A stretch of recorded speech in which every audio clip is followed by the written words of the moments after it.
سور پالش دا پلستر دی د نوک د پاسا چې ترسو دا پالش په نوک باندې وي نه غسل وزي او نه او دس کی د چا چې دا گیټای پلنګ او په پنسو کې پټي وي نو لا ينظر الله الیهم یوم القیامه اغوی تبا الله د قیامت پر ورځ د رحمت په نظر نه ګوري.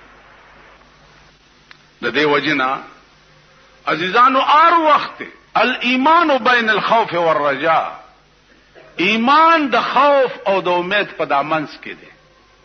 قهر نه به هر وخت یریږي او د رحمت نه به هر وخت امید ساتي. قل یا عبادی الذین اسرفوا علی انفسهم لا تقنطوا من رحمت الله.